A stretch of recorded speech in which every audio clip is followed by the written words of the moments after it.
Sir, মাইকটা মনে হচ্ছে মিউট আছে।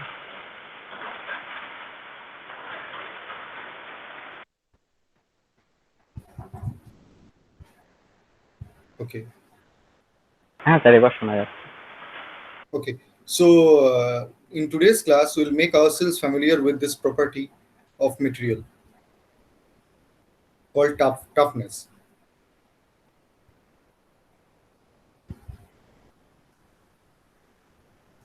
And as we progress with other classes, we'll make ourselves familiar with many other properties. But for today's class, this is the property that we are going to talk about. And that property, this particular property, goes hand in hand with the ductility of the material. In plain and simple words, ductility. So let us just start by defining these two properties. So ductility essentially represents how much of plastic deformation a material can withstand, the actual amount of deformation that the material can withstand up to the point of fracture. So that itself can be identified from the stress strain diagram. And although we have so far not done the experiment, that is the tensile test, but we are familiar with the stress strain diagrams. Typically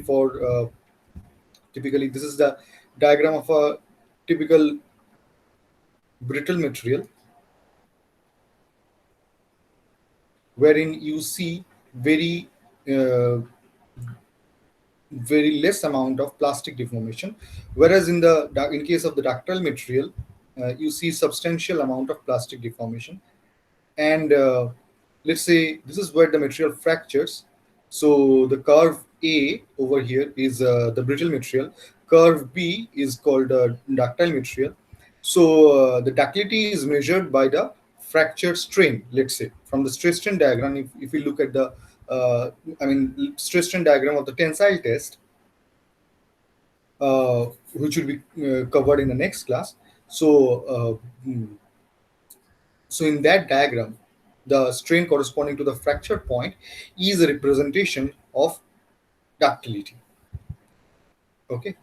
There are several other ways to talk about ductility, but uh, this fractured strain can be thought of one of the prime measures of ductility. Okay.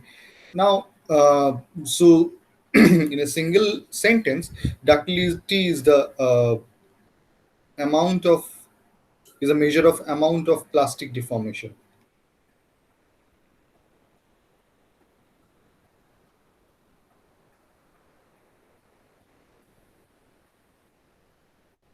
So uh, rather the limit of plastic deformation. So um, that is the amount that the material can withstand up to the point of fracture. Now, toughness, on the other hand, would be defined as the um, the limit on energy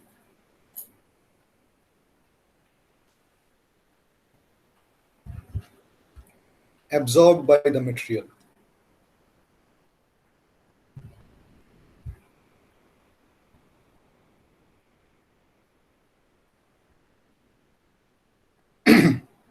Which means if you start loading the material up to the point of fracture, uh, mm, whatever energy that the material consumes, okay, without having fracture is defined as the toughness. Okay, so you are supplying the material with energy, and and it's not fracturing. So uh, uh, unless it reaches that particular limit. So in a way, you can think of that is a resistance to having fracture. A toughness can be thought of having being the resistance against the fracture, and that actually talks about the amount of energy that has to be provided to a material, okay, in order to cause that fracture. Okay. Now, can we look at it from the stress strain diagram? Actually, we yes we can. Um, So what we can do is we can look at what this quantity stress and strain are. So stress is in a gross definition, it is force applied per unit area, and strain is deflection per unit length. So if you really think about it, so this is the original area and the original length of the geometry. So um, if you really think about, this diagram itself is kind of a load deflection curve. Okay, and which means the area under the curve, I mean, if I take a strip uh,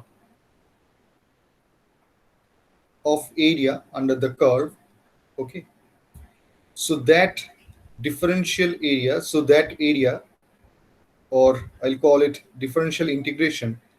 So this tiny integration is essentially 1 by a0 l0 times p du.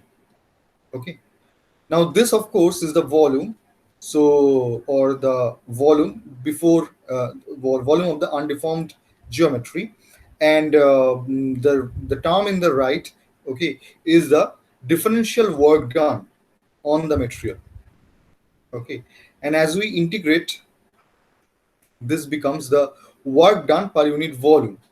Okay, so it becomes integration dw, okay, between any 2 points. Let's say if I call this point as this origin as point 1, and we refer to any other point as being point 2.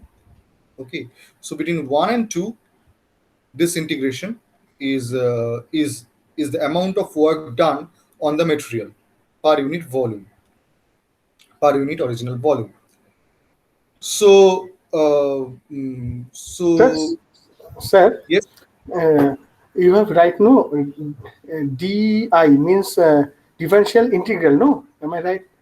I mean, That is, if you so you get I equals this quantity, right? yeah, yeah, yeah, yeah. Okay, okay, Okay. okay. So uh, so this basically represents the amount of work done per unit volume, and this per unit volume term is important. You'll have to understand that we are talking about a property of the material. Okay, we are here talking about property of the material, and that needs to be independent of the size of the material, size and shape of the material, which means that needs to be independent from the original cross section area and the original length of the material. Okay, that is actually supposed to be the property of the material, not of the uh, mm, not of the component that we are working with. Okay, so this normalization with the volume is very important. Okay, and therefore this quantity, which is the area under the curve, integration sigma t epsilon between 1 and 2, okay, that is what we need to look for. Now this quantity is not toughness, unless of course this is between uh,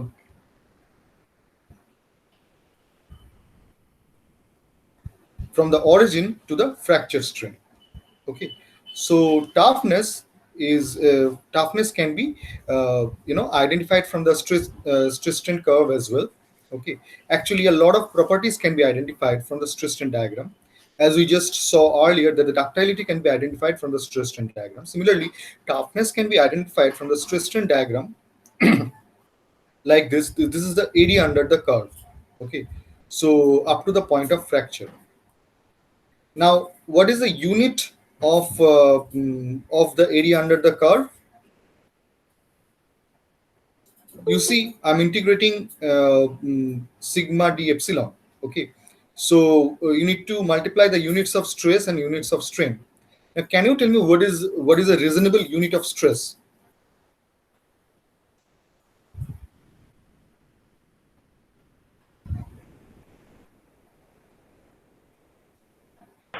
Newton per meter square. এই উত্তরটা শুনবার জন্যই বসে আছি. So I'm kind of frustrated for last 6 or 7 years, because people even don't know what that unit is. That unit is Pascal. Okay, not that that's the answer I'm looking for. Okay, Newton Okay, per meter square does have a unit. Okay, sorry, does have a name. So that unit is Pascal, but Pascal is not a reasonable unit of stress.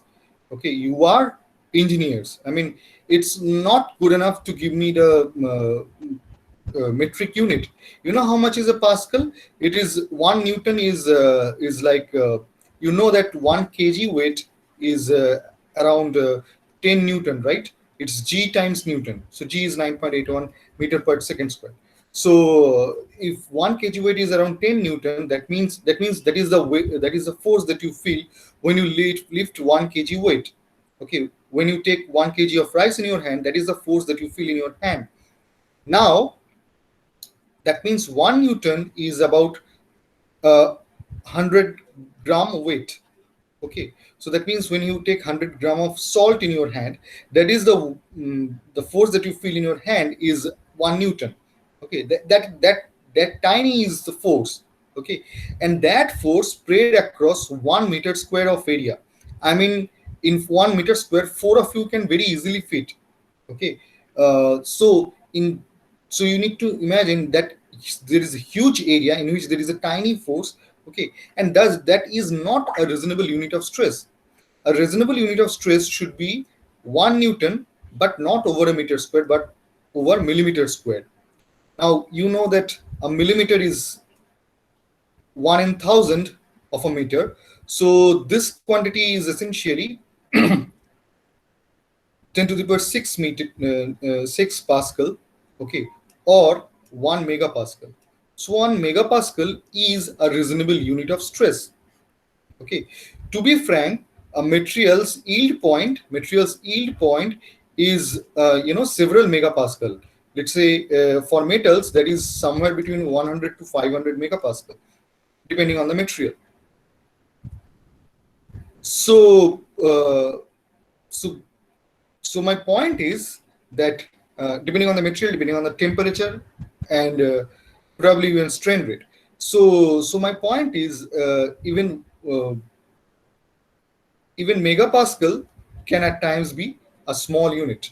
Okay, so one can define toughness with let's say with GPA. Okay, and what significance does that have? Typically our moduli, for example Young's modulus or shear modulus, we represent them in gigapascal. Hence the toughness, just like Young's modulus, which represent elasticity, shear modulus also in a way represents elasticity. Toughness, which doesn't represent elasticity, but the quantity itself can be thought of as a modulus. Okay, point being, the unit is a reasonable unit would be either MPa or GPa. Okay, I hope you okay, sir. understand the point I'm trying to make here. I know Okay, sir. 90% of you, by the time you appear for your grand viva in fifth year, you'd be saying exactly the same answer that you just gave me. Okay, Newton per meter square. But it is so frustrating, and it is so uh, uh, uh, you know uh, it is really tragic, what I think. I mean, you are talking about a unit that you do not have. I mean, first of all, you are not talking about the unit. You don't know the actual name of the unit, and that's quite sad. And number one, and number two is you don't have the feeling of how much of that quantity should be. I mean, when we talk about 1 meter, you know how much that length is, right? Or let's say 1.5 meters. Okay, that is approximately how much an adult's height is. Okay, let's say somewhere between 1.5 meters to 2 meters. Okay, so you already know all of this, but think of a unit that you can have a feeling of. Okay, so why am I talking about megapascal? Because typically the stresses are in megapascal. Why am I talking about gigapascal? Because the typically the moduli are in gigapascal. Okay, same applies to toughness. Typically somewhere between megapascal and gigapascal would be your correct unit of the quantity. Uh, because strain doesn't have a unit, so toughness essentially takes the unit of stress. Uh, anyways, so we define toughness in one way, but let me tell you, this toughness is not the kind of toughness that we are looking for today. We just define toughness. Now we are discarding the same property for today's experiment, because this type of toughness is obtained through, I mean, the toughness from this area is quasi static, which means there is there is a very regular, very mm, uh, what should I say? Uh, a quasi-static experiment that is going on. That means there is no abrupt change, there is no impulsive load, there is a gradual change that is happening. Okay, and gradually a load is being applied to the structure, and it is deforming in a way. So this is how you would conduct a tensile test on a material. Okay, and of course you need to give credit to tensile test. When you learn tensile test, you know that how many properties of a material do you get from tensile test, and sometimes tensile test alone is good enough to give you all the material properties that you require for a given set of design, but sometimes it's not. And that's where different quantities come in. For example, toughness, and let's say when we talk about fatigue loading, there comes your which quantity, your endurance strength. Okay, so a lot of things coming. Okay, but today we are talking about toughness, and we will see what type of toughness we are talking about. We are talking about here impact toughness.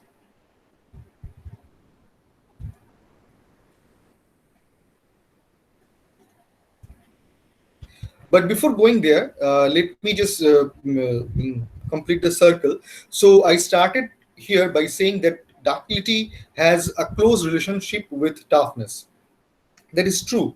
You need to understand that although brittle materials typically, so there is a two different ways a material respond to when you try to deform them. Okay, either they comply with you and they undergo the deformation, or the other thing is they simply resist that deformation. Okay.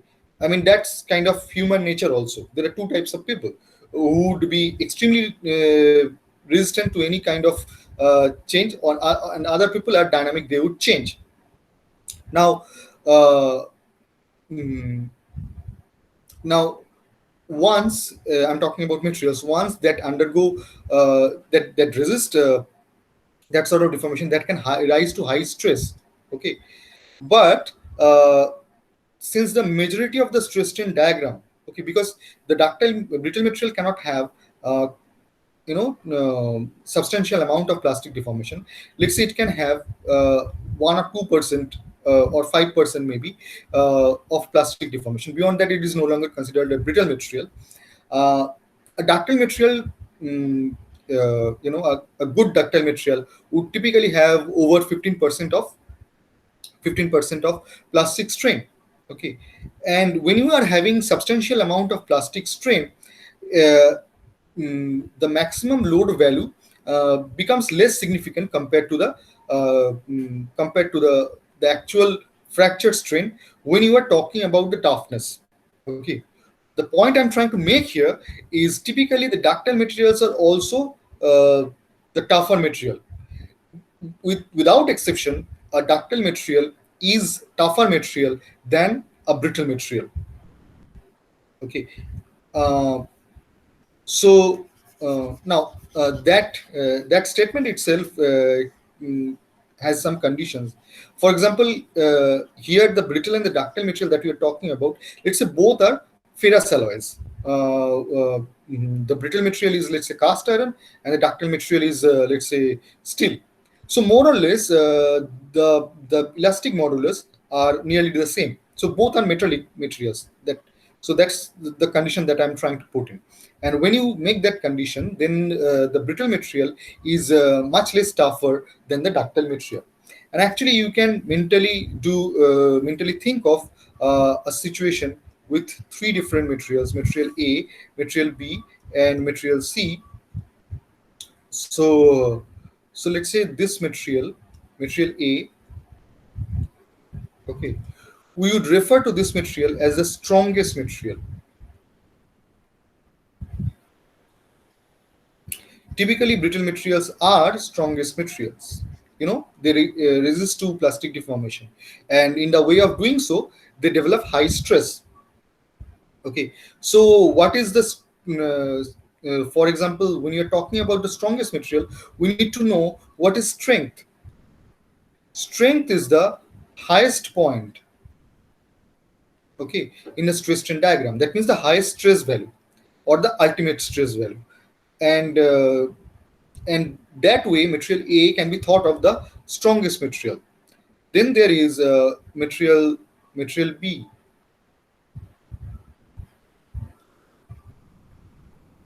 Okay, so let's say this is the material B, whose fracture strain is the highest, and that can be thought of most ductile.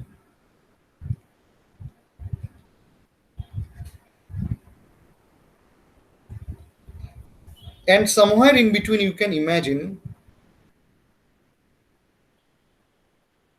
there lies another material which has the highest area under the curve.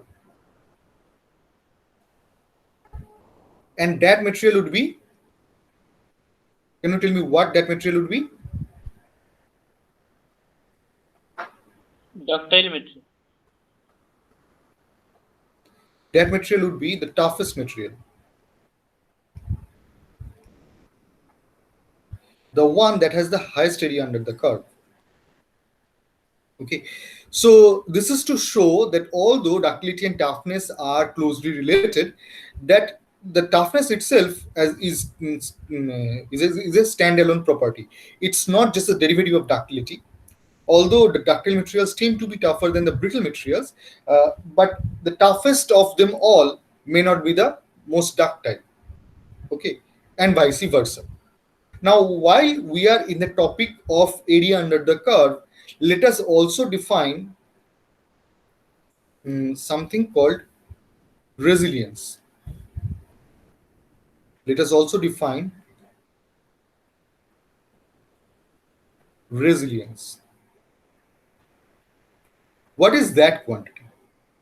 Now, if you look at the stress strain diagram, okay, so there would be something called an elastic limit, okay, or EL. So if you take the area under the curve, okay, that means this up to the elastic limit, that is known as the resilience. Okay, so this area under the curve, again it would go with the unit of MPa or GPa. That is what is termed as resilience. Now, if I were to define in sentence what resilience should be, so like for toughness, it is the amount of energy that the material absorbs per unit volume in order for to have fracture.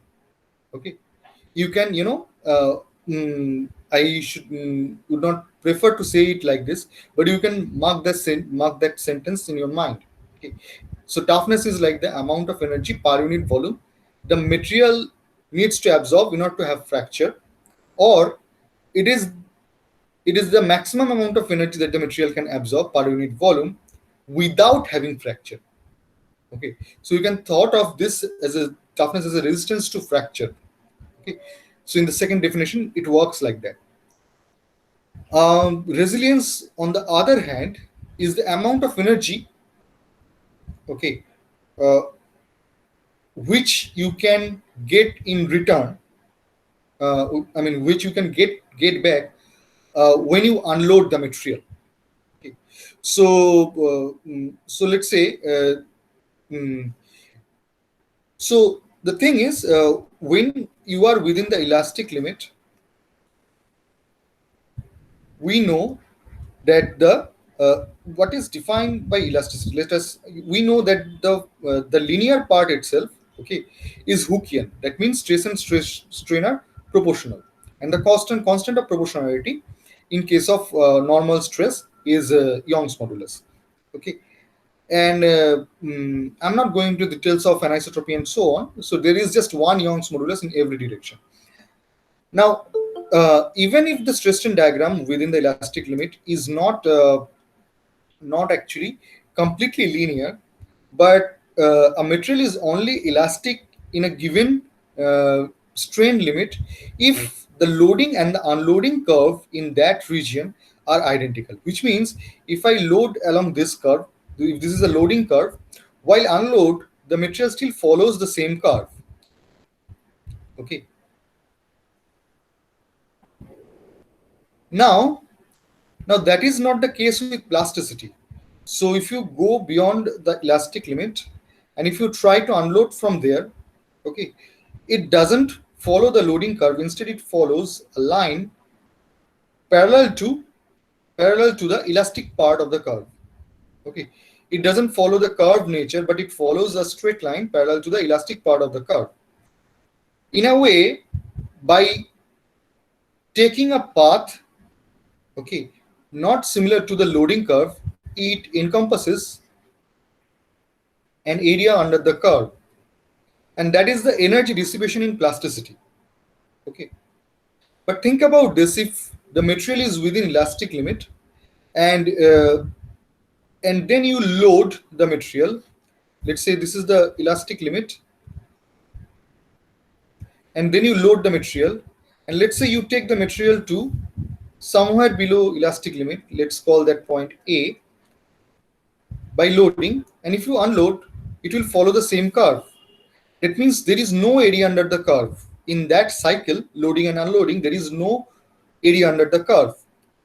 The point being that the energy that you put to the system or the material, you can retrieve that, okay, completely. So that's what elasticity means, that when you load it, you put in energy, but when you unload, you get that energy back. That's what is elasticity. Now, what is the maximum value of that energy that you can get out of the material, okay, or get in full out of the material? So when you load a material or a geometry or a component, you are putting in energy, but what is the maximum amount of energy that you can get out of it? Okay, and that energy has something to do with the elastic limit, because once you go beyond elastic limit, you cannot completely get the energy that you have put into it. So the maximum amount of energy that you can get, okay, out of the material is the resilience. That means the area under the curve up to the point of elastic limit.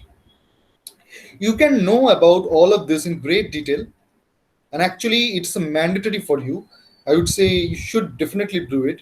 I had mentioned this particular book in the last class. Uh, so it is Mechanical Metallurgy, okay, by Dieter.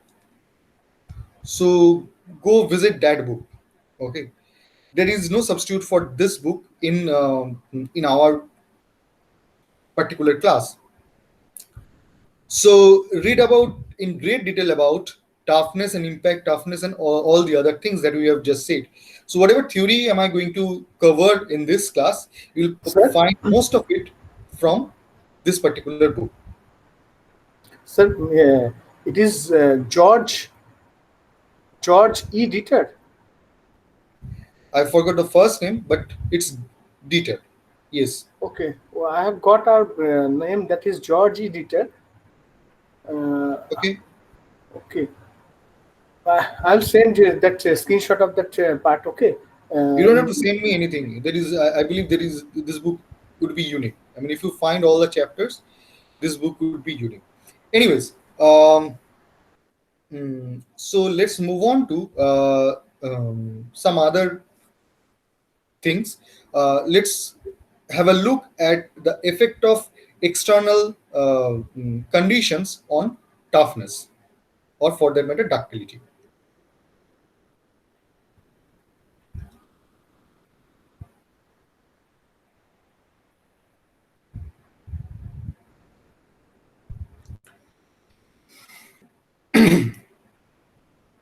Now, before going into further detail, uh,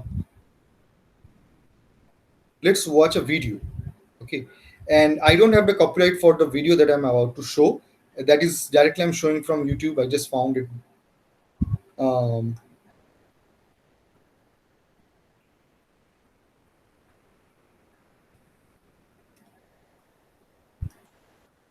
okay, so there you see an apple that is about to be dropped into liquid nitrogen.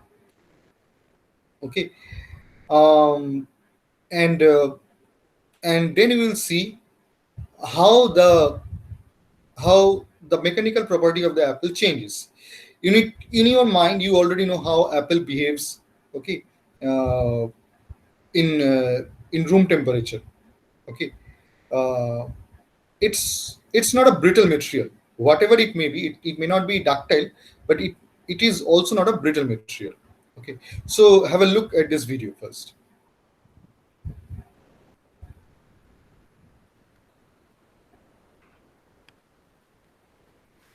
Okay, so look at this. It's as if the liquid is boiling, and that's true. The liquid is boiling because the liquid here is liquid nitrogen, and its boiling point is probably I don't know what, minus 193 degrees or something. Okay, so a material, I mean, an everyday object is being dropped and being cooled very close to that temperature. Okay, then we will get to see what changes does that make to the.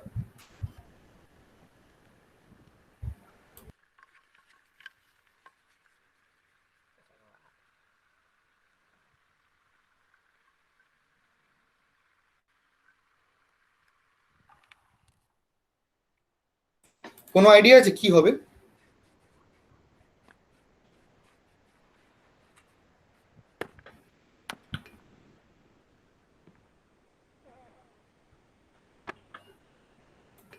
Become hard, no?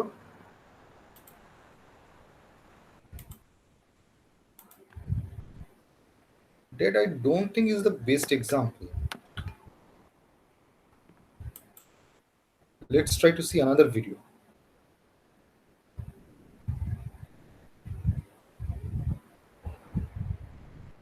Here you have a tomato that is probably being dropped into liquid nitrogen.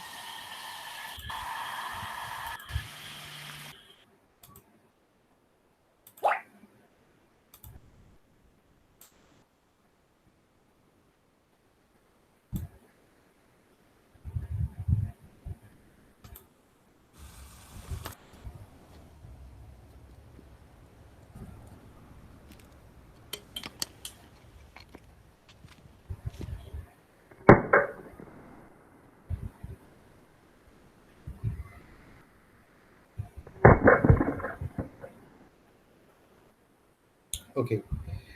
Um, the point that I'm trying to make here, I don't know.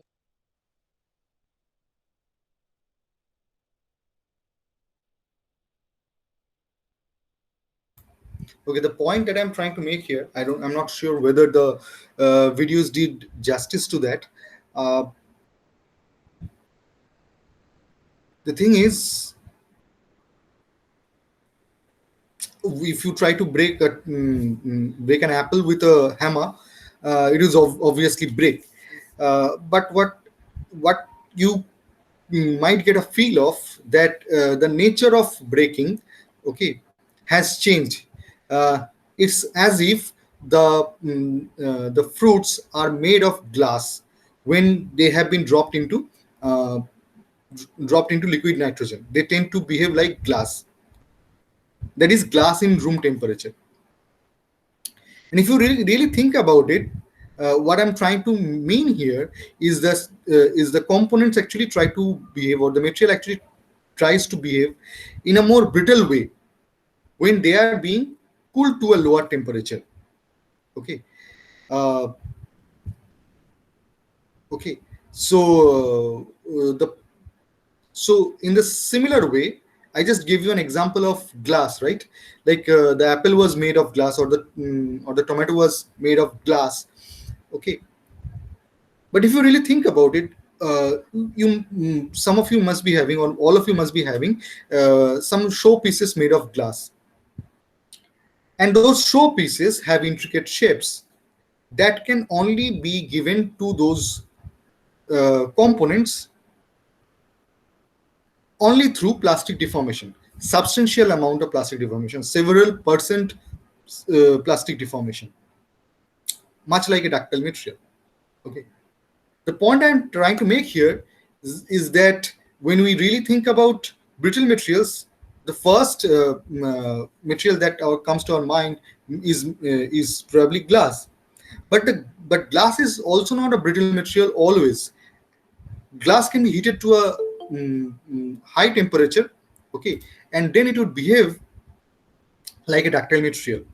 And precisely that is the way you can give all the intricate shapes to your showpieces made of glass. So the point I'm trying to make here is, be it ductility, and as we have just learned that ductility and toughness has close relation. So toughness or ductility, okay, can change with temperature. So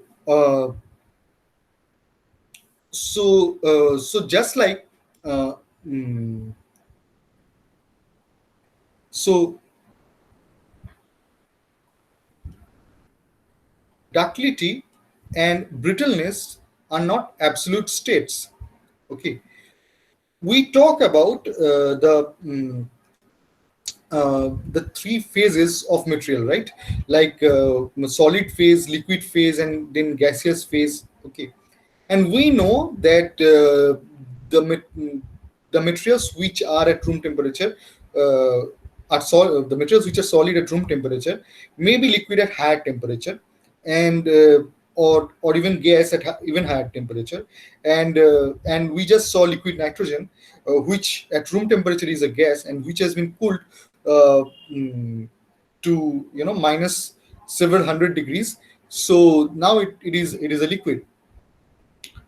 So the point is, um, mm, that since since the phase of a material is not an absolute state, in the similar way, ductility and brittleness are also not uh,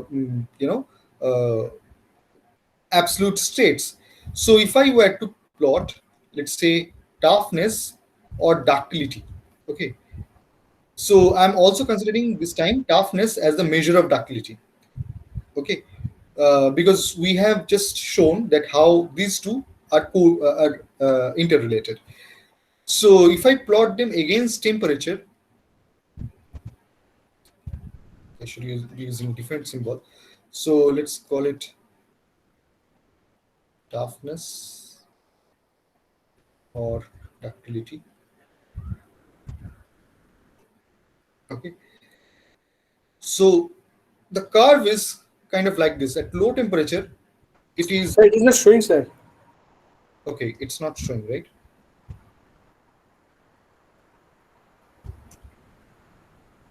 So at low temperature, uh, if you want to measure ductility or toughness, it is quite low, indicating that the material itself, so whatever measure you might choose for toughness or ductility, it would be quite low.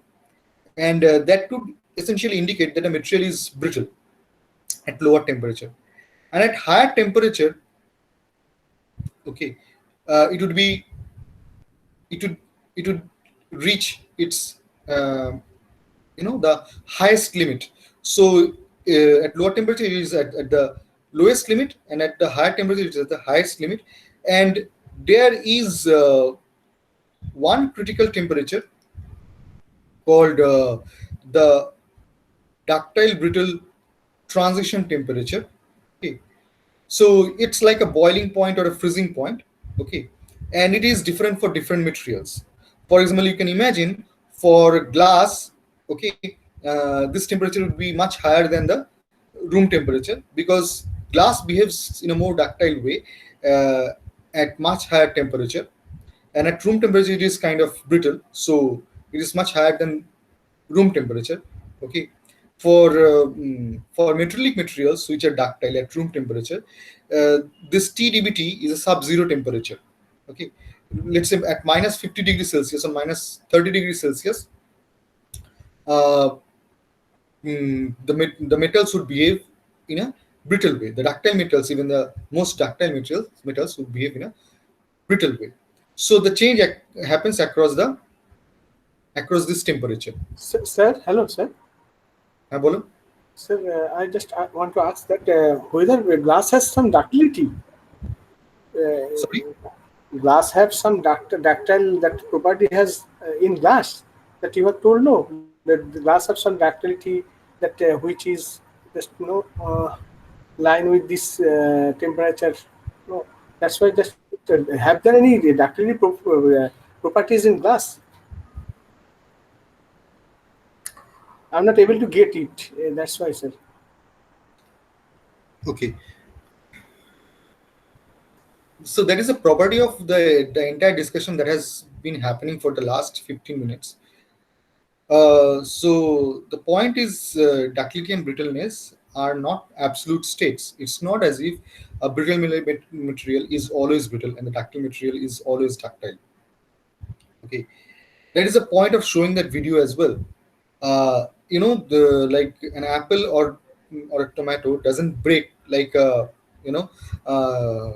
item made of glass at room temperature, but it does so when it is submerged into liquid nitrogen for a substantial amount of time. Uh, so yes, glass can be a ductile material. Okay, when it is so, or any material, not just glass, is a ductile material when it is above its TDBT. Okay. For example, if I ask you whether glass is solid or liquid, okay, what is the answer to that question? The correct answer is it depends on the temperature. At room temperature, of course, it is solid, but at elevated temperature, glass might as well be liquid. Okay, and Okay. same thing happens to ductility as well. So at room temperature, it may be brittle, but once it is past its TDBT, it is ductile. Also, at times that change doesn't happen over a single temperature, but over across a temperature range, and that temperature range would be regarded as the ductile brittle transition temperature range. Okay, so so all I'm trying to say here is whether toughness or ductility is dependent on temperature. So this is one of the external effects. Now, then the next external effect is applied strain rate. So we just saw that the toughness can be defined from the stress strain curve. Okay, uh, and of the tensile test, and the tensile test is conducted as in a quasi-static way. That means the load is applied gradually, very regular way. Okay, with a very low strain rate. Okay, and we said that we are not looking for this type of toughness. Okay, uh, what do you think would happen in if I were to apply a rapid strain rate? That means if I, instead of applying the load gradually, if I apply the load in a more rapid way, okay, will the material behave in a more brittle way, or will the material behave in a more ductile way? I mean, if I draw these two curves of the same material, okay, and in one case the strain rate was, so for example, this is curve A and this is curve B. So the strain rate in curve A and strain rate in curve B, can you tell me in which case, if they are the same material and the same temperature, in which case the strain rate was higher?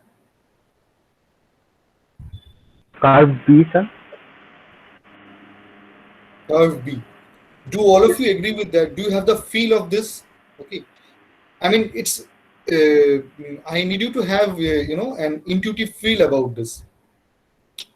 That when you try to do something very rapidly, okay, the material has very less time to respond, and it often responds in a more brittle way. Okay, and you'll find about more of this in probably chapter 11, okay, of chapter 11 of strength of materials, um, by Timoshenko.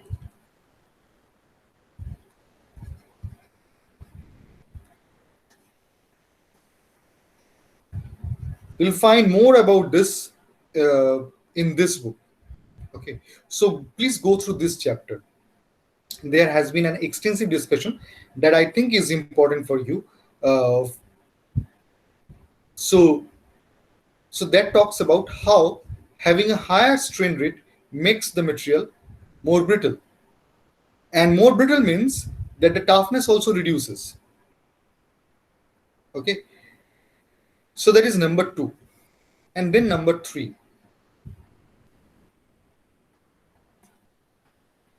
Flaws.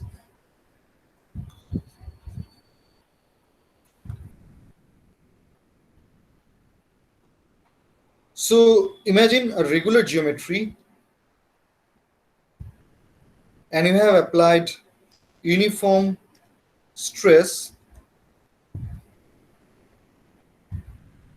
represented by sigma over here. And now consider a geometry with a notch in it. Okay.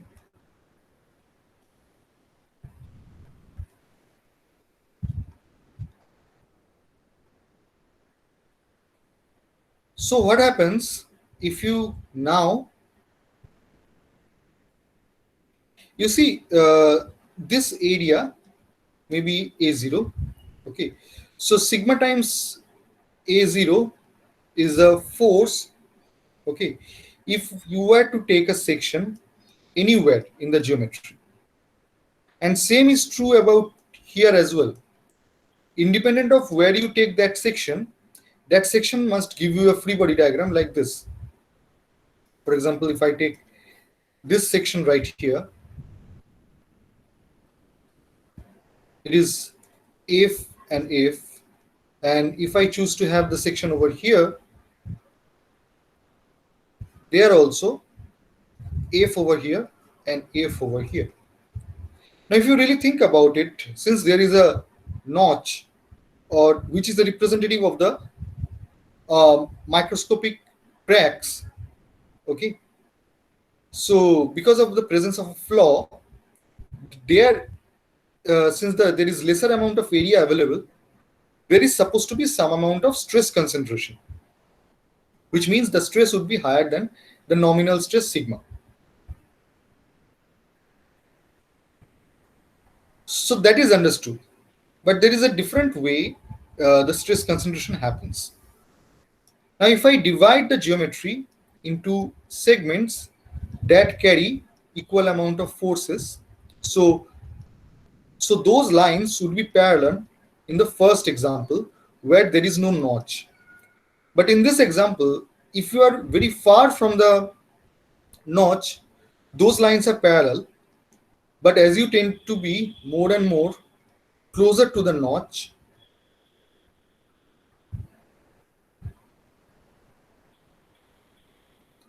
they tend to bend across the notch. Sir একটা question আছে, আমি এটা বলে নি, তারপরে বলো। ঠিক আছে।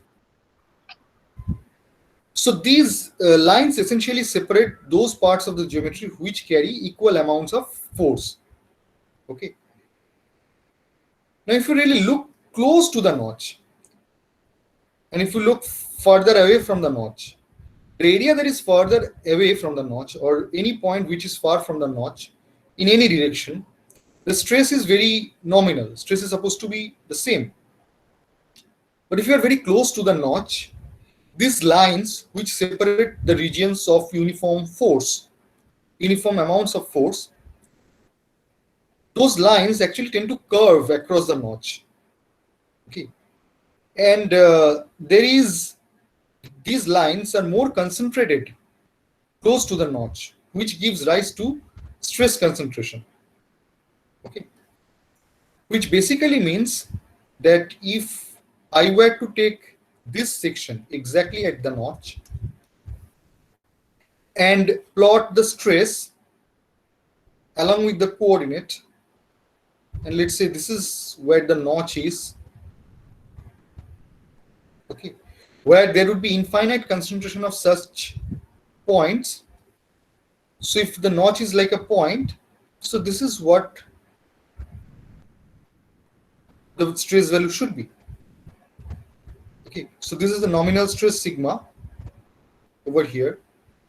Actually, I should call it sigma 0. But then it rises to several folds higher. Actually, theoretically, it tends to infinity. But it, of course, physically it doesn't, because in reality, no material uh, is your perfectly brittle. So what happens is there is tiny bit of plastic deformation, and a tiny bit of plastic deformation makes a sharp notch into a blunt head. And at blunt head, you can have, and because there is plastic deformation, also the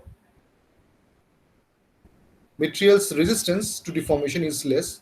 So essentially, instead of having that ideal curve, you get something over here, but that also, gives you certain higher stress value.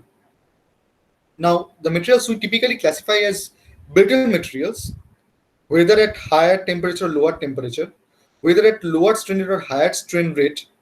Okay, when a material is classified as a brittle material, for example, glass at room temperature and metals at sub-zero temperature, okay, or the same metal at higher strain rate where it has very less amount of plastic strain. So those materials, for those materials, this stress, the highest stress, okay, stress concentration stress, that goes beyond the fracture stress value. But for ductile materials, you know they are able to blunt their uh, notches so much with the plastic deformation that this stress lies well within their ultimate stress value. Okay, again, the ductile and brittle materials are conditional. They depend on temperature and strain rate. Okay, and also in this case, the presence of notch does what? It gives rise to stress concentration, but amount of stress concentration is also different with brittle and ductile material, and uh, and uh, and the result to that is also dependent on what type of material you are working with. So the point is that uh, when we are actually conducting a tensile test, we do not think about that in a quasi-static test. We do not think about there are flaws within the material. We think of something called a continuum. We have discussed about continuum in the previous class as well. We typically do that in room temperature. We do not think about what would happen at a much lower temperature. We also do not think about, instead of applying the load in a gradual fashion, if we were to apply the load uh, as an impulse load, okay, what result might be there? Because all of these are not covered in the domains of tensile test, that's why we need to have a separate test like Izod test for um, for covering the rest of the things. Okay, now I'll give you an example.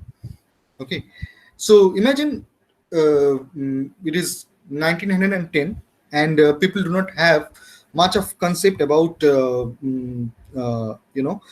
of toughness. Okay, and in some factory in somewhere in Europe, they manufacture a ship, okay, at room temperature, which is about 16 degree or close to that. Okay, and then that ship, okay, tested okay for every kind of test available at that time, sails in the ocean. Okay, sails in the Atlantic Ocean, and then what happens is mm, at certain point it uh, collides with an iceberg. Okay, so since it is colliding with an iceberg, you can imagine what could be the temperature in around the ship. It's in water, which is even colder. Okay, and then when the collision happens, the load is also not gradual. Okay, it's an impact load. Okay, so the point here is that what might happen to the ship? The ship may not withstand the damage. So the point here I'm trying to make is that um, that a tensile test, although is one of the most primary test for getting the material properties, may not be all good enough. Okay, you need to have other tests for um, uh, covering the rest of the critical situations, a temperature drop, a high strain rate, presence of flaws, okay, into account. Okay, acha. So আচ্ছা কি কার প্রশ্ন ছিল? হ্যাঁ sir, বলছি ওই যে notch অ্যাঙ্গেলটা বলছেন, ওটার কি স্যার হ্যাঁ, এক্সাক্ট কিছু ভ্যালু হয়? in a standard experiment, of course, there is an exact value. Okay, হ্যাঁ, but মানে ধরো the stress concentration would be there irrespective of the notch angle. It's just that the amount of stress concentration would increase with the the amount of stress concentration might vary with the notch angle. Now that is my question to you, and that is your first assignment question. Please write it down. If I reduce the notch angle, whether the stress concentration would increase or decrease?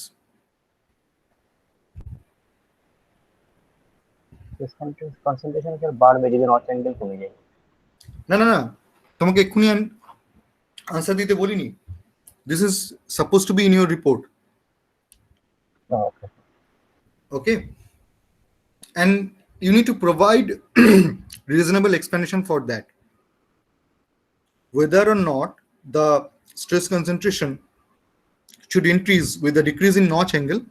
Okay, you need to give a reasonable explanation for that. So assignment question number 1. Okay, now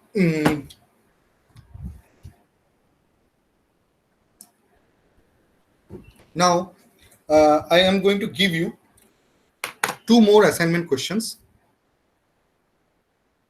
Okay, so please write them down.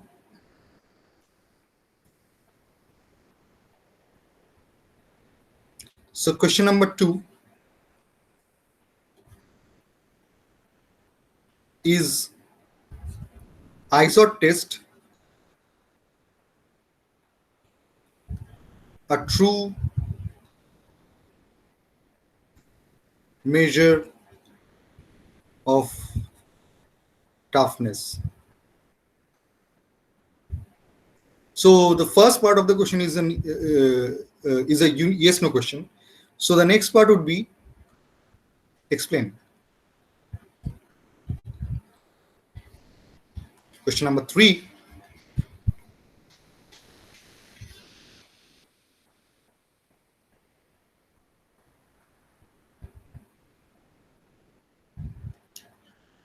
Why is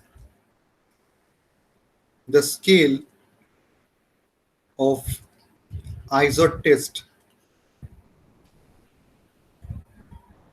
not uniformly graduated. So when you'd be seeing the Izod test video, you'd find that the scale that gives us the Izod, that gives us the Izod number, that is not uniformly graduated. Then question number 4.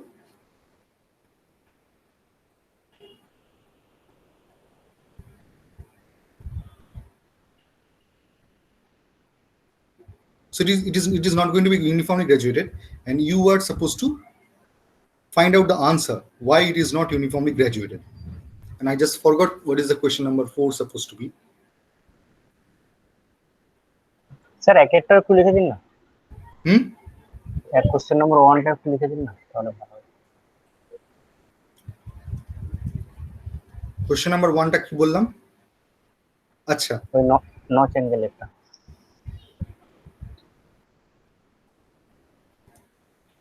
if the notch angle is reduced,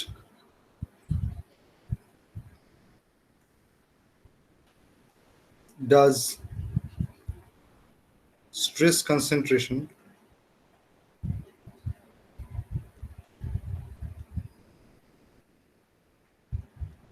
increase or decrease? Okay.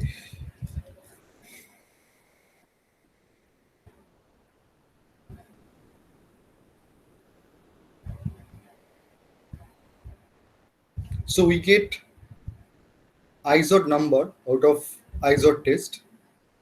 So next question is, does Izod number have a unit?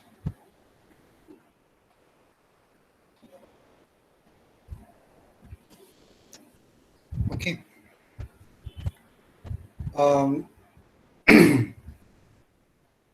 So all of this, keep these questions in mind when you are looking at the video. Okay. When you will be seeing the video, these questions will be answered, and that's why I'm not covering them. Question number 5.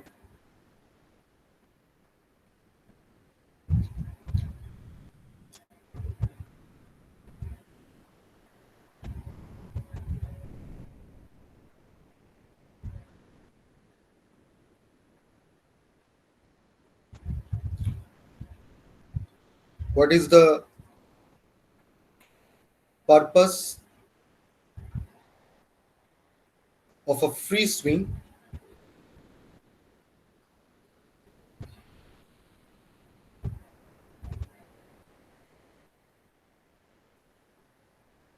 Achha. Is Izod test a true measure of toughness? Explain. In that same question, name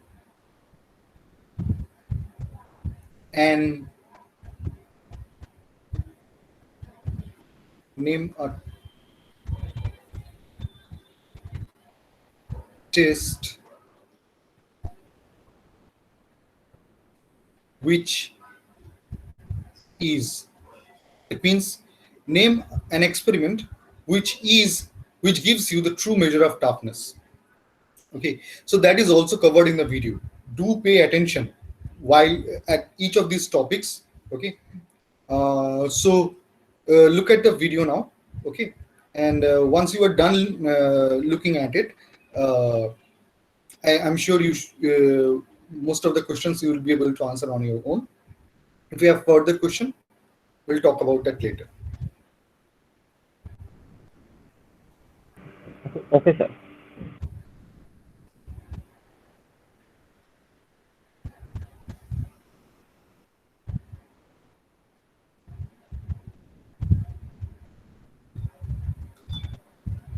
sir বলো। Sir ওই 5 নম্বর যে কোশ্চেনটা বললেন, what is the purpose of free swing of A free swing, ওটা কি complete হয়ে গেছে কোশ্চেনটা, না আরো কিছু বাকি ছিল? সমস্ত কোশ্চেনই কভার হওয়া উচিত এই ভিডিওতে, ঠিক আছে? ওকে। এই ভিডিওটা দেখা যাচ্ছে তো? স্যার দেখা যাবে। Good afternoon, students. My name is Siddharth Watra. I'm an assistant professor in the Department of Mechanical Engineering. And today we'll be doing an experiment called Izod impact test, named after a British engineer. So this instrument is used for. Good afternoon, students.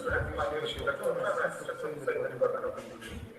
Sir আপনার মাইকটা of করতে হবে।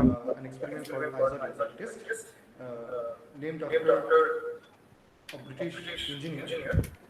So this instrument is used for this particular test is used for determining the impact durability of material or toughness of material. So this is the machine over here, and here we will be doing the experiment. Sir শুনতে পাচ্ছি না sir কিছুই। We will be doing the experiment on cylindrical specimen such as this one. And today we'll be testing two different materials. So this white one is aluminum. এই ভিডিওটা কোনো আওয়াজ শুনতে পাচ্ছ না? No, unable to listen. হ্যাঁ sir, এখানে শোনা যাচ্ছে স্যার, আমি তো শুনতে পাচ্ছি। শুনতে পাচ্ছি, আমরা শুনতে পাচ্ছি স্যার। আমার ধারণা শুনতে পাওয়ারই কথা। হেডফোন ইউজ করলে আমার ধারণা শুনতে পাওয়া যাবে। ওকে, তো আমি আমার পার্টটা মিউট করে দিচ্ছি, আমি শুধু এই ভিডিওটাই চালাচ্ছি। ওকে, আর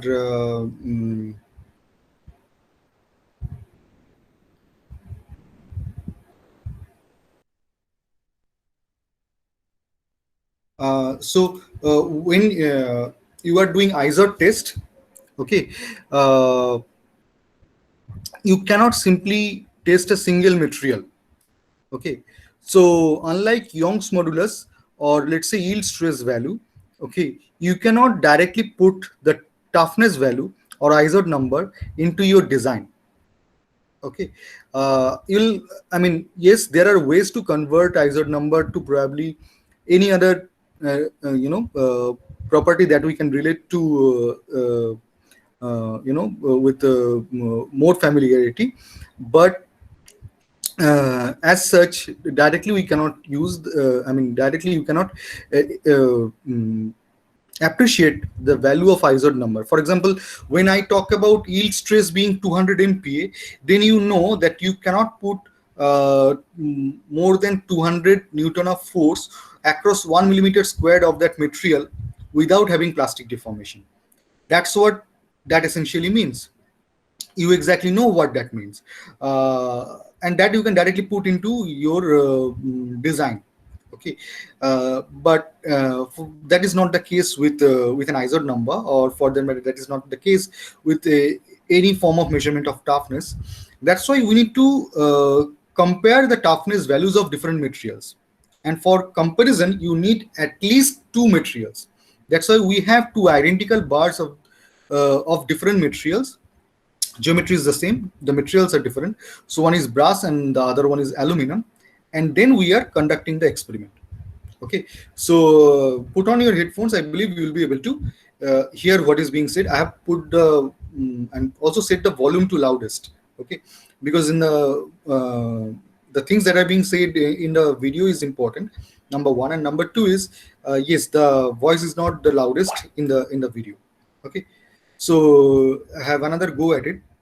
This time, make the volume loudest and try to put on a headphone. Good afternoon, students. My name is Siddharth Watra. I'm an assistant professor in the Department of Mechanical Engineering. And today শোনা যাচ্ছে তো? হ্যাঁ sir, শোনা যাচ্ছে। Named after a British engineer. So this instrument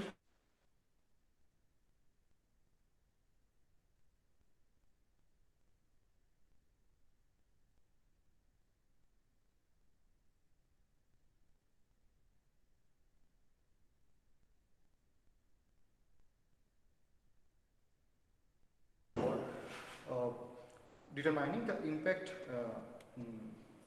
durability of material or toughness of material. So this is the machine over here, and here we will be doing the experiment. And we will be doing the experiment on cylindrical specimen such as this one. And today we'll be testing two different materials. So this white one is aluminum, and this yellow one is brass. Okay, and for each material we'll be taking 3 measurements, and you might notice that there are 3 such notches over here, and the specimen is supposed to break from these notches. Okay, so when we start with a specimen, we'll be placing this specimen over here, and actually it will be inside inside this hole, and it will be held in position using this positioning gauge. And at first, the first notch would be in position. So the specimen would be placed like a cantilever beam. This hammer over here. So you can think of this to be a pendulum. Okay, and this pendulum will be pulled in position to a certain height, and as you might notice that if we align this pointer with this one, it points to 120. So this scale actually shows the Izod number, the so-called Izod number, that is the output of this machine. So when we test a specimen in Izod's machine, so we get the Izod number, and this ranges from 0 to 120. Okay, and if you notice carefully about this scale, okay, this scale is not marked uniformly.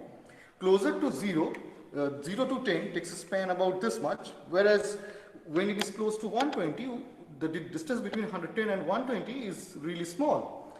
And I let this thing for you to figure out why such is the case, why it is not uniform, why the scale should not be uniform. And one more thing I would like you to notice about this specimen, about this pointer over here. So when the hammer would be released, this end of the hammer would pull the pointer with itself. Okay, but when the hammer oscillates and bounces in the reverse direction, the pointer doesn't come back. So we note the maximum height in the other direction the hammer rose to. Using this pointer, we find out the maximum height the hammer went when it moved to the other side. So it will be released from the maximum value 120 over here. So that can be seen from there. And once it moves with the hammer, it will be bouncing to the other side. But once the hammer returns, it doesn't return, and therefore really having the value. Okay. And therefore, as you can see, if the hammer could bounce back to the, if there were no friction, if it were the ideal case, then hammer would bounce back to the other side by the same amount. Okay, and then okay, so if it bounces back to the other side, it will bounce back to the same height without the friction. But if there is a specimen in between, some energy will be spent in breaking the specimen. If we are to place a specimen over here, and if the hammer interacts with the specimen and the specimen is broken, then certain amount of energy will be spent in breaking the specimen, so the hammer doesn't bounce back to the same height, even on the first go. So therefore, the maximum height it bounces back to would be recorded by this pointer, and the difference from 120 would actually be the so-called Izod number. Essentially, the amount of energy measured in foot-pound. No surprises there why we are using a British unit, because it was invented by a British scientist, hence the British unit. So that energy measured in foot-pound, okay, or the energy difference in foot-pound is the Izod number. And for the sake of simplicity, actually on the other side, that is the left-hand side where the hammer bounces back, the markings are not done from 0 to 120. Instead, they have been marked from 120 to 0. So you don't even have to do the subtraction. So whenever you note the marking, let's say in this case 45, okay, that actually is your Izod number, okay, where this pointer becomes fixed. Now, one more thing we just mentioned was that this was an ideal case where the hammer would bounce back to the same height as it is released from the other side. Now that will only happen when there is no friction, but essentially our system does have friction and hence requires certain amount of correction. The way we do that correction is, before placing a specimen, while we try to break it, okay, before placing a specimen, what we do is a free run or a free swing, okay, where we don't place a specimen and we let the hammer simply oscillate in simple harmonic motion. You can think of this hammer to be more like a simple pendulum, very relatively small mass on the rod, and the larger mass is on this end of the hammer. So it's kind of a pendulum. So this pendulum, we let it bounce back without the specimen in it.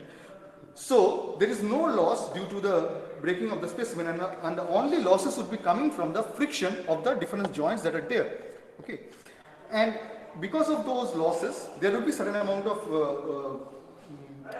loss in the energy, mechanical energy. Therefore, it would not probably bounce back to the same height as the other side, and that difference would be noted from here. Let's say if 1 foot-pound is the amount of energy that is spent in the free swing, then we will assume that the frictional losses that is needed to be taken into account is that much. Okay. Now, when after that we place a specimen in that specified region, and then we break the specimen, then the Izod number that we get, okay, that's not the true Izod number. We'll have to subtract from that the Izod number that came out of the free swing, and that would be the actual Izod number, actual amount of energy spent in breaking the specimen. Now, I have been continually mentioning the breaking of the specimen. The fact is, since the specimen is placed in a cantilever mode, okay, like a cantilever beam mode, there is a chance that the specimen might not break. Now, I would like to mention that out of the two materials over here, you must be already familiar that brass is a brittle material, and it is typically easier to break brittle materials. Some more examples of brittle materials could be like glasses, okay, or real life, everyday objects which have been cooled to very low temperature, let's say using liquid nitrogen. Okay, you might have seen those videos in YouTube. So when objects are below a certain temperature, and that temperature is also a material property, just like a boiling point or a freezing point. So that temperature is called the ductile brittle transition temperature. When a material is below that temperature, it is called a brittle material, and it is relatively easier to break that specimen. Causing the fracture is a lot simpler, and that type of material usually have very minimal amount of plastic deformation, and typically the only type of deformation that it has is elastic deformation. So brass is one such material. On the other hand, aluminum is a ductile material, and it tends to have a lot of plastic deformation before having a failure. Okay, and by definition, it also has high toughness compared to this one. Obviously, it would take more energy to break the aluminum specimen, but chances are that this material would bend to the other side and not break actually. Okay, it will remain intact, remain attached. Okay, but it will just bend enough for this hammer to pass over the specimen. Okay, now few things about the dimension of the specimen. You can have this blueprint. You are supposed to collect this blueprint from the lab. Okay, so that gives you the dimension of the specimen as well as the the different specifications of the the instrument. So if you go through the dimensions, so the diameter of the specimen is about 0.45 inches. Okay, then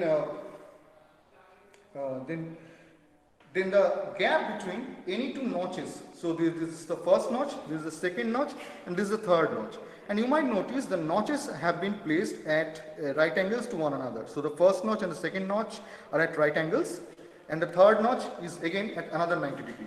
Okay, but then the gap between any two notches is about 1.1 inches, whereas the height at which the hammer hits, okay, there is actually a point inside the hammer which is over here, which is inside the hammer.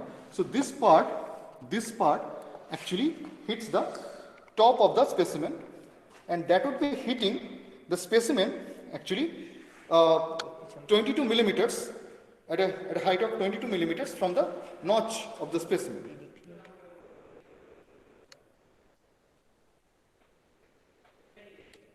Okay, so if this is the notch in the specimen, if this is the notch in the specimen, so it would be hitting at a height of 22 millimeters. That is slightly smaller than 1.1 inches. Okay, so I think with that we can start the experiment. So at first we will do a free run, okay, and after that we will install the specimens, and then we will do the runs. And as we do that, we will also note down our experimental data in the instruction sheet, okay. That instruction sheet where you are supposed to put your name and roll number and every other detail. But then you are supposed to put the specifications of the specimens that you are working with in this experiment. And also, you are supposed to take 3 sets of data, okay. And you are supposed to note down the energy absorbed in breaking the specimen, okay. So at first you will do the free run, then you will do the brass specimen, and then we will do the aluminum specimen, okay.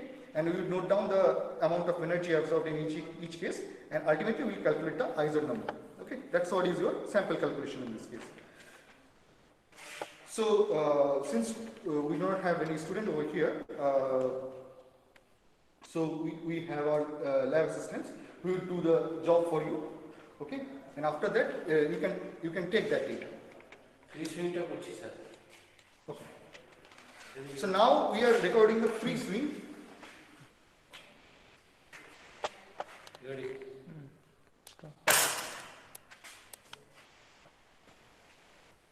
Okay. And you are supposed to focus over here. You see, it's about 1 foot-pound. Okay, that is the amount of energy that has been spent on the free swing. Okay, so that means so that is the amount that needs to be corrected for. So when we do place the specimen over here, whatever the amount of energy that has been spent, okay, from that we'll have to subtract this value. Almost 0.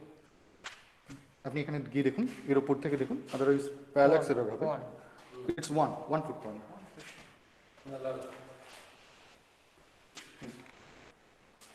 So now we are doing the experiment on the brass specimen, and this is the positioning gauge.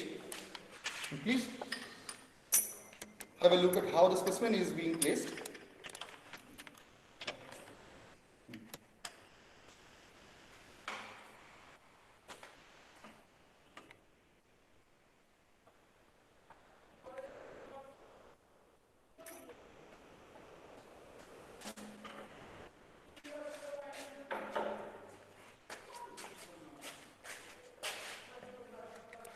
Now we will be releasing the hammer for this one. And you need to look at this, that pointer is being again positioned in its 0 position, or the maximum height in the other side, okay. And now the pointer would also move with the hammer. And look at this, when this lever is pulled, the hammer would be released.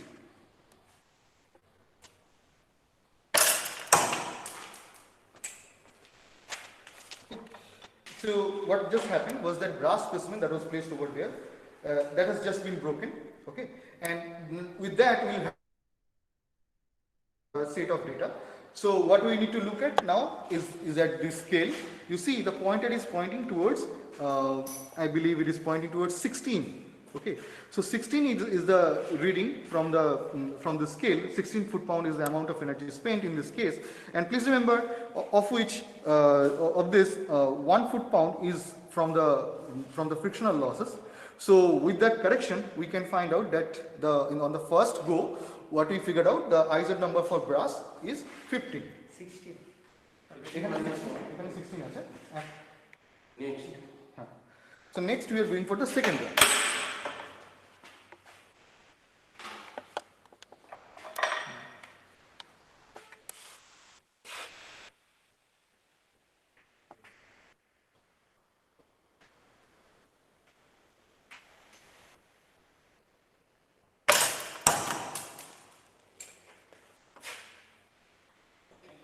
Again, we have obtained about 17 in this case, or I guess it is 17 and a half. So let's settle for 17. And when we subtract 1 from this, it would be 16. So the Izod number of brass, it seems like somewhere between 15 and 16.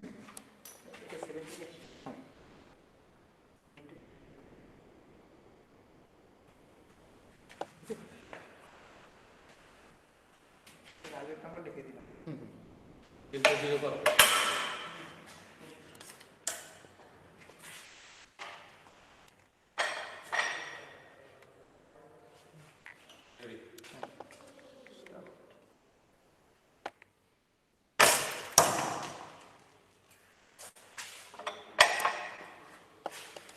So this time it came a little higher. It came about 19. Okay, so 19 or 20. If I take it 20, then the Izod number turns out to be 90. So it seems that Izod number for brass is somewhere between 15 to 20.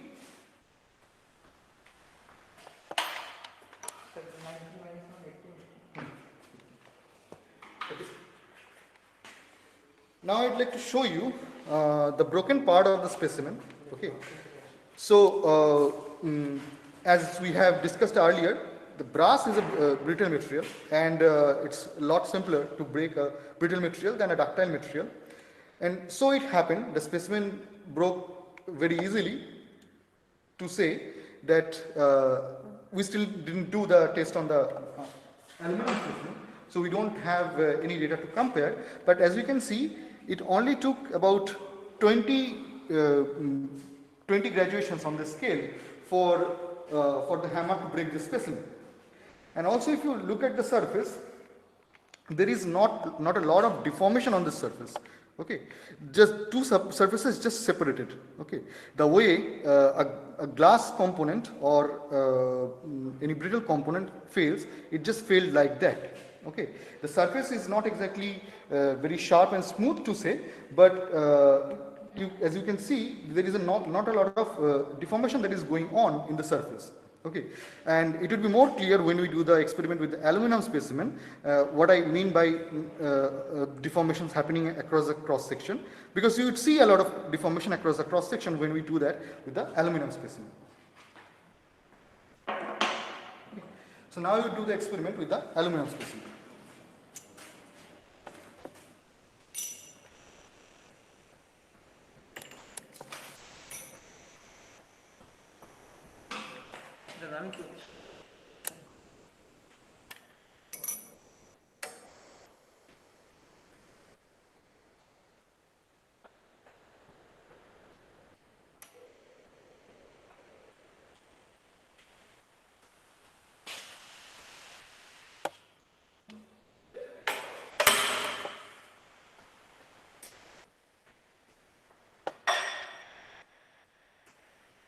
Okay, so we have placed the aluminum specimen over here, but before we do this experiment, I would like to point out a few things.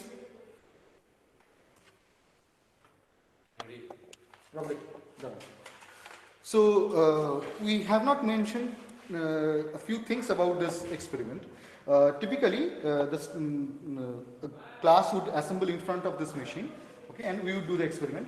And it is very important for us, although it's not that much of an importance when we are doing an online class, but when you are actually doing a physical class, it is of importance to us that we maintain the safety.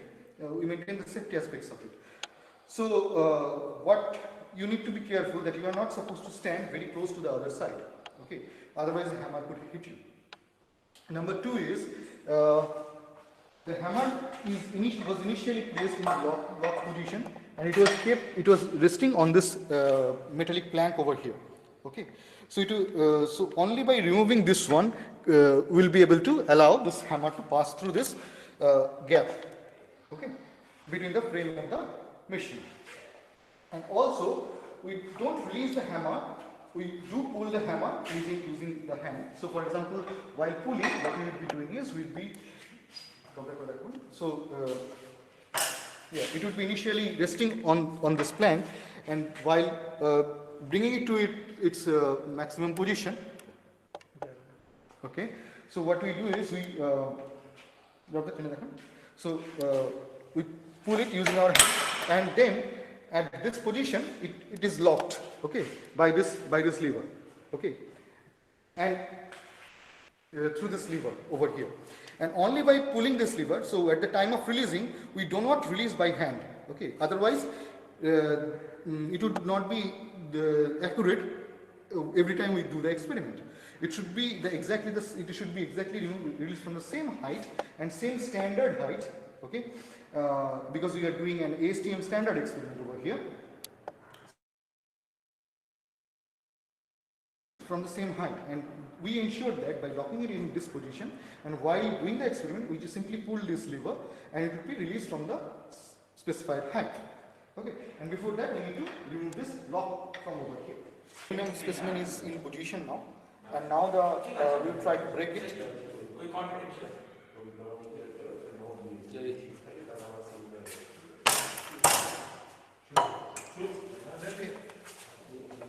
So as you can see, the specimen didn't actually break. And now if we look at the Izod number, that actually is a lot higher than what we obtained for the brass specimen. Okay, so it went around 44. Okay, but then we'll have to subtract 1 foot-pound for the correction with the correction of the friction. Okay. So this is how the specimen turned out after the hammer hit it. So as you can see, it bent quite a lot, and as a result of that, if you can see inside this, or if we now break it, you will see that a lot of plastic deformation has happened inside this, and even on the other side, you would see that there is a bulging that is happening. Okay, and these are all indications of plastic deformation, and substantial plastic deformation are the property of a ductile material. So in a sense, we are seeing such behavior when we place the aluminum specimen. Okay, so now you do the next run with the aluminum specimen, but before that we need to break this, the still hanging portion of it.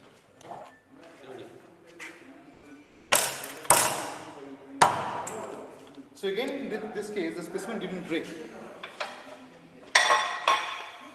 and the Izod number, from the scale we can see it turned out to be around 55. Okay, and the Izod number therefore would be around 54.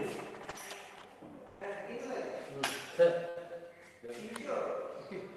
So again, for this part we can see that there is a substantial amount of plastic deformation that is happening. Okay, and the ductile material are known to form cup and cone shape. So when we see the broken specimen, okay, so if you look at this portion of the broken part, okay, so that came from the earlier run, just the one we just did earlier. So here you can see there is a hollow portion which is the shape of a hollow cup. Okay, whereas on the part that was attached to the rod, there is a protruded conical shape. Okay, so this cup and cone formation is an indication of what we have been repeatedly saying is a substantial amount of plastic deformation, which we can see with the ductile material. So this is our final run with the aluminum specimen, and we will try to see what value between of 44 or 55 is more accurate with this one. Ready.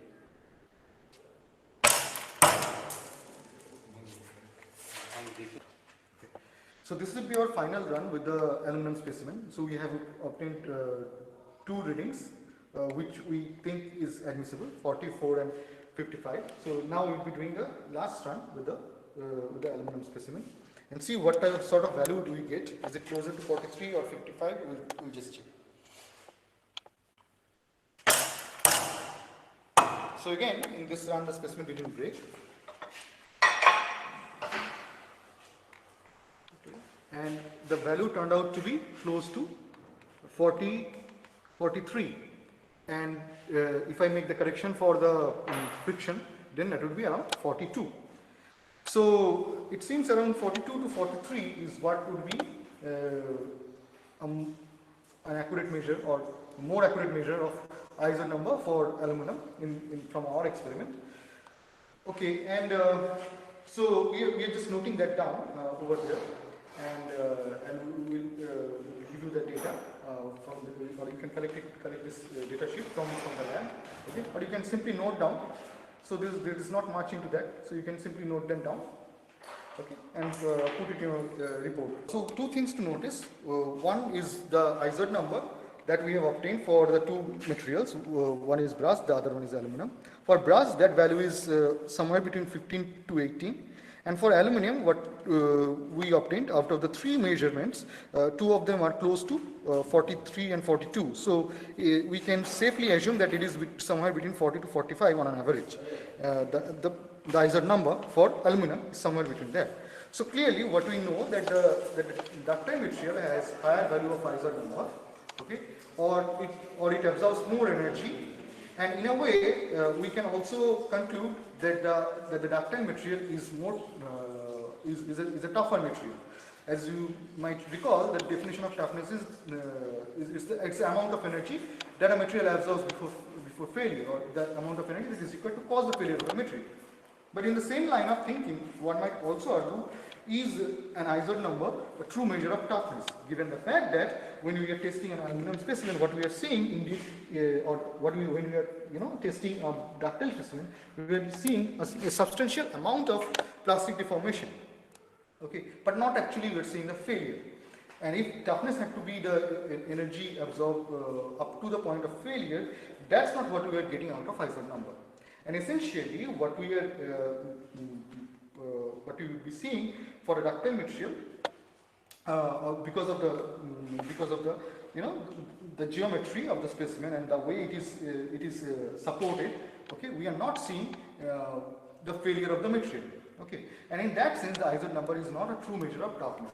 But what would be a true measure of toughness when we get the value of the measurement through the Charpy test.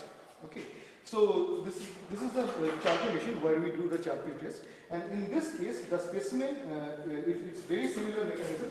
So there is a hammer over here, and there is a resting place for the specimen where the specimen could be kept. Okay, and this hammer again can be lifted to a given height, okay, and released from there for breaking the specimen. Today we will not do the Charpy test, but as you might notice that here if we are to place a specimen, that specimen should be placed in a simply supported image. Okay, so typically what we have is a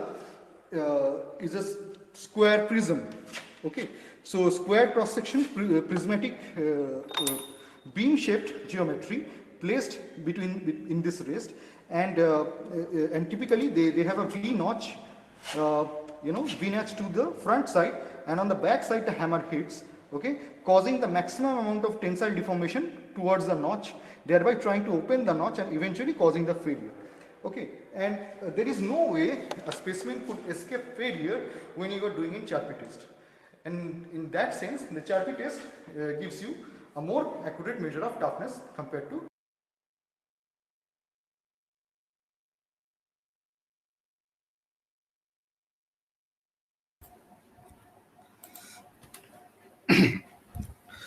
okay. So if you have noticed carefully, I believe all the assignment questions more or less have been answered.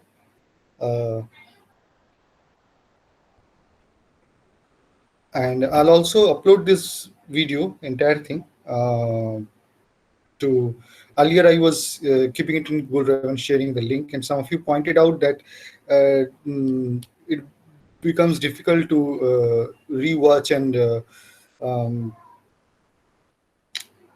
I don't know, some other issue. So I have started uploading lecture videos since in my YouTube channel. So from there you can access the video, and okay. So I don't have any further thing to say about the video, and I have also given you the assignment questions, and you know the drill. How the report must be done. Most of it is similar to how it is done for the flywheel experiment, and I'll again share a link for which will be valid till next week. So okay, so in case you have any further question, just let me know.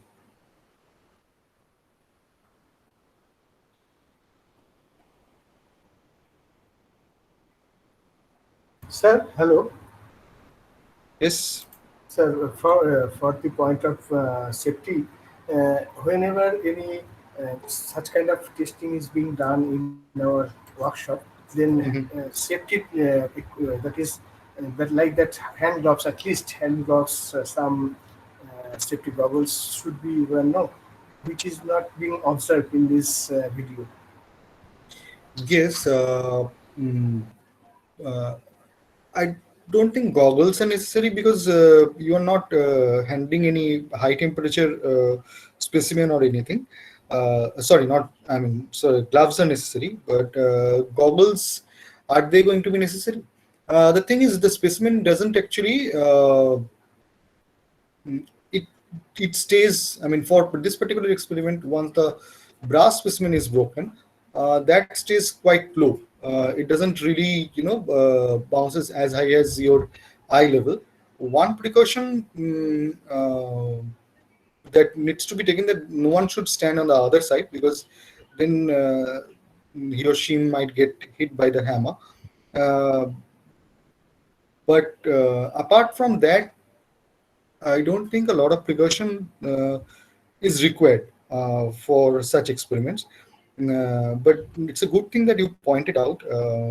Yes, in any lab or any workshop, such safety measures must be taken.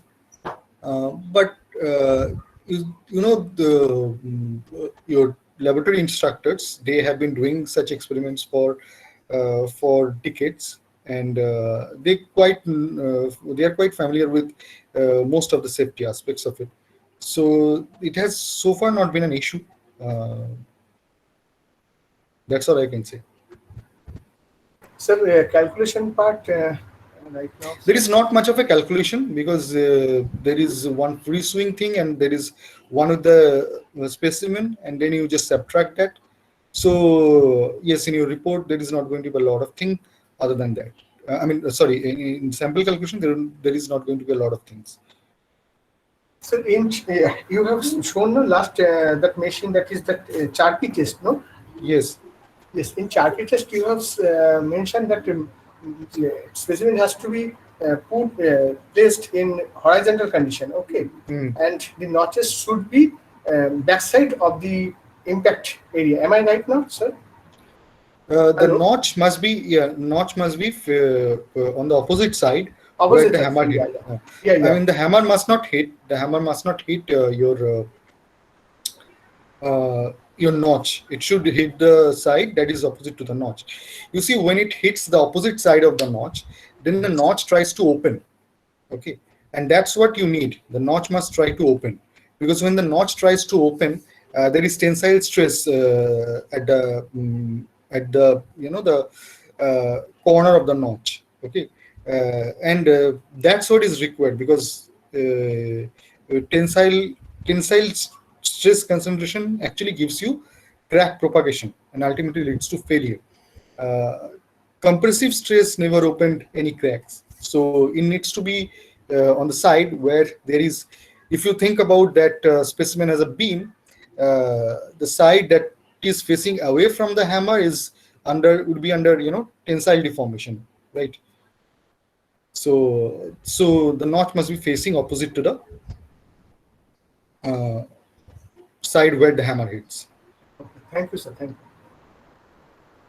you. Uh, I really want you to focus on the lecture. I mean, I'm sure most of you have, and if you have missed something, just watch the video again. And if you don't recollect anything, just to watch the video again, because all the assignment questions I didn't discuss during the class, particularly because it is best explained in front of the machine, and that's what I have tried to do in the video as well. The video need not be that extensively explained, but while it was being shot, I had this in mind. The two experiments that was in my share, I had this in mind to explain as much in front of the machine, so that you can relate everything regarding that. So if you rewatch it, I'm sure a lot of things that you have missed in the first go, you might be able to extract from that. Okay, I have no further thing to add, unless of course you have any further question. And just put your attendance over there. I just got disconnected and my chat history is deleted. So just put your attendance.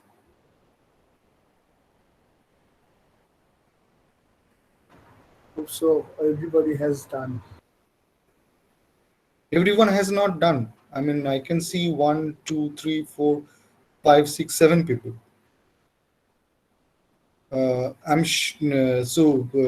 After I say please put your attendance once again, not all of you have done it. So